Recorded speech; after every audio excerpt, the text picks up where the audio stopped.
నటిస్తోంది.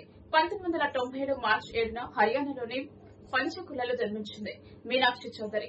ఆమె తండ్రి పేరు పిఆర్ చౌదరి. ఆయన ఇండియన్ ఆర్మీలో కల్నల్ గా పనిచేశారు. మీనాక్షి చౌదరి పంజాబీ చండీగఢ్ లోని సెయింట్ సోల్జర్ ఇంటర్నేషనల్ కాన్వెంట్ స్కూల్లో చదువుకుంది. పంజాబ్ లోని డేరా బస్తీలో national dental college and hospital నుంచి బీడీఎస్ పూర్తి చేసింది. మీనాక్షి చౌదరి పంజాబీ చండీగఢ్ లోని సెయింట్ సోల్జర్ ఇంటర్నేషనల్ కాన్వెంట్ స్కూల్లో చదువుకుంది. పంజాబ్ లోని డేరా బస్తీలో national dental college and hospital నుంచి బీడీఎస్ పూర్తి చేసిన ఈ డాక్టర్ రమ్మ state level swimmer and badminton player కూడా. 2017లో ఇండియన్ మిలిటరీ అకాడమీలో మిస్ ఐఎంఏ అవార్డును గెలుచుకుంది. 2018 Femina miss India runner up గా, అదే ఏడాది miss grand international first runner up గా నిలిచింది.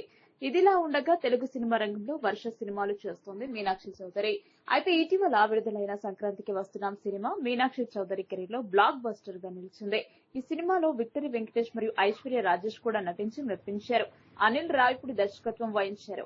అనూహ్యంగా ఈ చిత్రంలో నటించేందుకు మీనాక్షి చౌదరి సినిమా డైరెక్టర్ అనిల్ రావిపూడి ప్రత్యేకంగా ఎంపిక చేయడం జరిగింది. దేశంలో డైరెక్టర్ చేసిన నన్ను నమ్మకాన్ని మీనాక్షి చౌదరి వమ్ము చేయలేదు.